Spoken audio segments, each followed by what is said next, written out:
The man never expected that he'd be reborn as the weakest skeleton monster, but luckily, every time he defeats a monster, he grows stronger, and once he gains enough power, he can even evolve into a higher level creature. So Jack went deep into the dungeon, hunting monsters like crazy. One day, he finally evolved into a ghoul. He thought he could just quietly grow stronger in the deserted dungeon, but that same day, he heard the sounds of humans fighting. He saw a skeleton monster cornering Lucy against a wall. Without thinking, Jack grabbed his sword and rushed over. After taking out the skeleton monster, he tried to communicate with Lucy, but she couldn't understand him and was terrified. Seeing this, Jack tossed his sword aside, raising his hands to show he meant no harm, and kept trying to speak. Finally, Lucy realized he was trying to talk. After a long struggle to communicate, Lucy understood that Jack had once been an adventurer, and didn't know why he ended up like this after dying. Once she was sure he wasn't dangerous, she cautiously asked if she could leave, worried he might kill her to keep his secret. Jack reassured her he wouldn't. He only asked Lucy to buy him a set of clothes. He handed her some money he had prepared, telling her she could keep whatever was left. Lucy accepted the money warily, explaining that she came from a knightly family,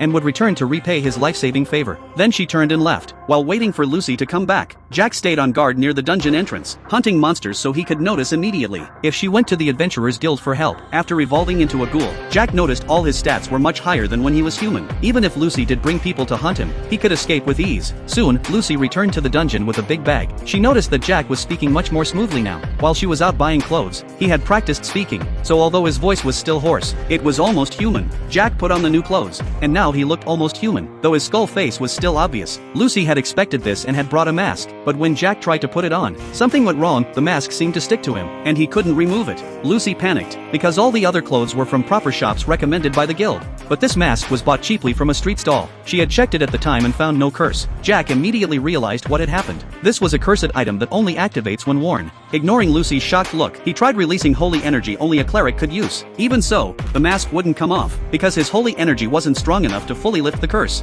Jack decided he would need a professional cleric to help. Then he and Lucy took a carriage back to town. When they reached the city gate, Jack hesitated to enter. There were too many people who knew him, and his identity would be exposed if he showed any proof. Lucy suggested going through a side gate. Jack hesitated. If she helped him, she could lose her adventurer status if discovered. But Lucy insisted that since he saved her life, she was willing to face any consequences. Hearing this, Jack had no choice but to follow her. He thought using his old adventurer identity would let him slip in easily, but his unusual appearance still caught the guard's attention. Lucy quickly explained that Jack had been disfigured fighting monsters, and bought a mask to cover his face, but accidentally picked up a cursed one. No matter how hard they tried, the mask wouldn't come off. Seeing this, the guards let Jack enter the city. Inside, Lucy asked Jack what his plans were. At that moment, a carriage passed by, and Jack suddenly disappeared. He left to avoid putting Lucy in danger, planning to apologize properly once he looked more human. Jack went to a friend's house, but after knocking for a long time with no answer, he pushed the door open and found his friend asleep. He walked over, and just then, Annie woke up.